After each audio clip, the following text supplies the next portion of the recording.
നമ്മുടെ 35 ദിവസം പ്രായമായ വാഴയാണ്. നട്ട് 15 ദിവസം കഴിഞ്ഞപ്പോൾ നമ്മൾ കോഴിവളം ചേർത്തു. ഇതിനിപ്പോൾ നമുക്ക് കാണാൻ പറ്റും, ഇതിൻ്റെ കൂമ്പ് ഒന്ന് വന്നു, അതിൽ കുടുങ്ങിക്കിടക്കുകയാണ്. അതേപോലെ തന്നെ വേറൊരു വാഴ പരിശോധിച്ചാൽ എസ് ബെൻഡ്, ഒരു ബെൻഡൊക്കെ ആയിട്ട് നിൽക്കുന്നുണ്ട്.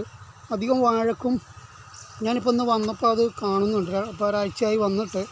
അപ്പോൾ ഇതിന് ചെയ്യാനുള്ളത് എന്താ വെച്ചാൽ ഏതെങ്കിലും ഒരു മൈക്രോ ന്യൂട്രിയൻ്റ് സ്പ്രേ ചെയ്യുക എന്നുള്ളതാണ്.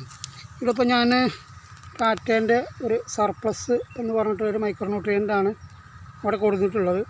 വേറെ ഒത്തിരി കമ്പനീൻ്റെ മൈക്രോ ന്യൂട്രിയൻ്റ് ഉണ്ട്, ഏതും അപ്ലൈ ചെയ്യാം. ഇത് താൽക്കാലികമായിട്ട് പെട്ടെന്ന് ചെയ്യുക എന്നുള്ളത് കൊണ്ട് തന്നെ നമ്മൾ ഇത് 1 ലിറ്റർക്ക് ഒരു 4 മില്ലി ടു 5 മില്ലി ചെയ്യാം. അതിന് ശേഷം സ്പ്രേയറിലോ ഇനി അതിൽ മാനുവലായിട്ടോ നമ്മൾ ചെയ്ത് കൊടുത്താൽ മതി. ഇലയിൽ ചെയ്ത് കൊടുത്താൽ. അപ്പോൾ ഞാനിവിടെ ഒരു 8 ലിറ്റർ 7.5 ലിറ്റർ വെള്ളം ഏകദേശം എടുത്തിട്ടുണ്ട്. ഇതിലേക്കൊരു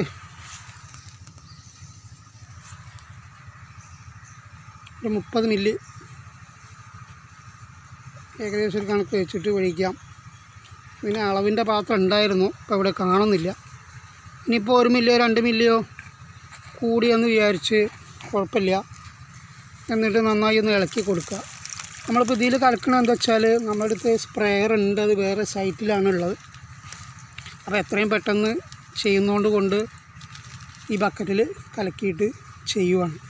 ഇതിങ്ങനെ എടുത്തിട്ട് ഇങ്ങനെ കുടഞ്ഞു കൊടുത്താൽ മതി. പെട്ടെന്ന് ഒരു ചെറിയ വാഴയായതുകൊണ്ട് തന്നെ ഇങ്ങനെ ചെയ്യുന്നതുകൊണ്ട് നമുക്ക് ഗുണം കിട്ടും. ഇനി സ്പ്രേയറില്ല, അല്ലെങ്കിൽ സ്പ്രേയർ കേടായി, അതല്ലെങ്കിൽ വേറെ എന്തെങ്കിലും പ്രശ്നം വന്നു, അല്ലെങ്കിൽ പെട്ടെന്ന് ചെയ്യണം എന്ന് തോന്നുകയാണെങ്കിൽ ഇതേ രീതിയിൽ നമുക്ക് സ്പ്രേ ചെയ്ത് കൊടുത്താൽ മതി. ചെറുതായി കുടഞ്ഞു കൊടുത്താൽ മതി, എന്നാലും അതിൻ്റെ ഒരു ഇഫക്റ്റ് കിട്ടും. ഞാനിപ്പോൾ ഇത് ഇങ്ങനെയാണ് ചെയ്യാൻ പോകുന്നത്. അപ്പോൾ പെട്ടെന്ന് തന്നെ അതിനൊരു മാറ്റം ഉണ്ടാവും. പിന്നെ ഒരു 8 ദിവസം കഴിഞ്ഞിട്ട് വീണ്ടും ചെയ്യാം. ഓക്കെ.